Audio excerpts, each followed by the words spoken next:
You were never taught how money really works. Not in school, not at home, and definitely not by anyone who actually had it. You were handed beliefs, old, broken, borrowed beliefs, and told to build a life on them. And the worst part, you believed them, every single one. Here is the truth that nobody says out loud. Most people are not broke because they lack talent. They are not broke because the economy is unfair. They are not broke because they were unlucky. They are broke because of what they believe money is, and more importantly, what they believe they deserve. That one word, deserve. Let it sit for a second, because somewhere deep inside you there is a voice. It speaks quietly, it does not shout, but it is always there.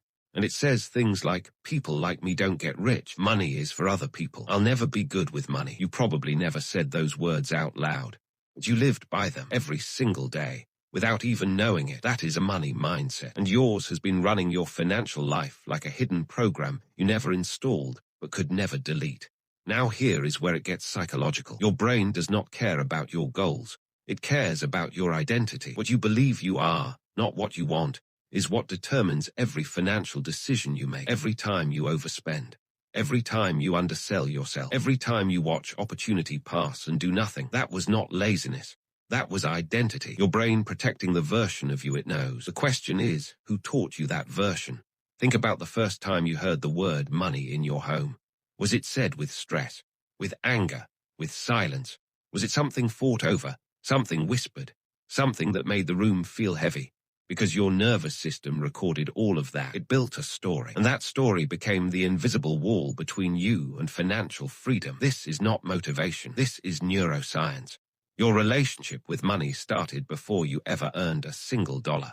It started in a kitchen, in an argument, in a parent's sigh, in watching someone you loved feel small because of a number in a bank account. And you made a decision, a silent, unconscious decision, about what money meant, what it did to people, and whether it was something you could ever safely have. Safe, that is the key word most people never think about. Somewhere in you, having money feels unsafe, not logically, emotionally. Maybe money meant conflict in your house. Maybe having more than others felt like betrayal.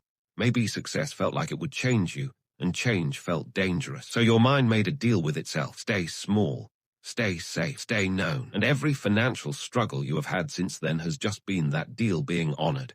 This is the moment most people stop watching, because this is where it stops feeling like a video about money and starts feeling like a mirror, and mirrors are uncomfortable. But here is what the most psychologically strong people know. Discomfort is the door, not the obstacle. The door. Let me show you what is on the other side. There is a version of you, not a fantasy version, a real one, who does not flinch when they look at their bank account, who does not feel shame walking into a room full of successful people, who does not self-sabotage the moment things start going well. That person exists. They are not waiting to be created. They are waiting to be uncovered. Because the money mindset you need is not something you build from zero. It is something you excavate from underneath all the lies you were handed. Lies like, money is the root of all evil. Wealthy people are greedy. Wanting more makes you ungrateful. Talking about money is rude. Rich people just got lucky. Every single one of those beliefs is a cage. And the cruelest part, the cage has no lock. You have been walking in circles inside an open door for years. Now think about this. Two people grow up in the same city, same economy, same opportunities on paper. One builds wealth, one stays stuck. What is the difference? It is not intelligence. Studies have proven that. It is not even hard work. Plenty of hard-working people die broke. The difference is internal. It is the story they tell about what they are worth, what they are allowed to have, what happens to people like them. You are not your circumstances. You are your story about your circumstances. Change the story, you change the outcome. But here is what nobody tells you about changing your money mindset. It is not about affirmations.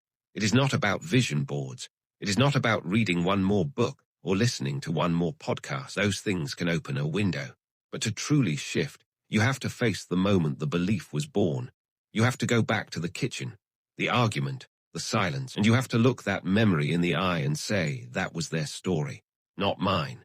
This is where real financial transformation begins, not in a spreadsheet, in a conversation with yourself, because money follows identity, always. You can give a broke mindset $1 million and watch it disappear in 3 years. It happens constantly. Lottery winners, athletes, people who receive inheritance. The money goes because the identity stays. But flip it around, give a wealthy mindset nothing, and watch what they build from zero. The mindset is the asset. Everything else is just a reflection of it. So what does a wealthy mindset actually feel like from the inside? It feels like calm, not excitement. Calm. It feels like someone who is not in a rush because they trust themselves.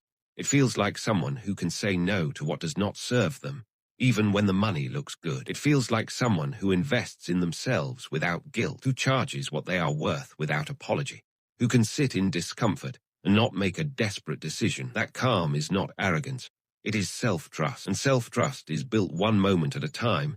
Every time you keep a promise to yourself, every time you choose long-term over short-term, every time you look at a financial decision and ask not, can I afford this, but does this align with who I am becoming? Feel the difference in those two questions. One comes from scarcity. One comes from identity. One keeps you trapped. One sets the direction. You have been asking the wrong question your whole life, and that is not your fault, but it is your responsibility to change it. Here is the final truth, and this one will stay with you. The version of you that is financially free already exists, not in the future, right now, as a possibility, as a potential, as a frequency you can tune into or ignore. Every belief you release, every story you rewrite, every moment you choose expansion over fear, you are not becoming someone new. You are becoming more of who you actually are. The broke version of you was never the real version. It was the protected version, the version that survived. And survival is important. Do not ever dismiss it. But survival is not the same as living, and you have spent long enough just surviving. You were built for more than this. Not because the universe owes you something, because you have everything inside you that financial freedom requires: courage, decision, identity, and the willingness to stop honoring a story that was never yours to begin with. The money was never the problem. It was always the mirror. Now you know what is looking back. If this reached something in you, something real, something that felt less like a video and more like a conversation you have been waiting to have, then this channel is where you need to be. Every week, content that does not just motivate you, but transforms the way you think, the way you see yourself, and the way you move through the world. Subscribe now. Not for the videos, for the version of you that is waiting on the other side of them.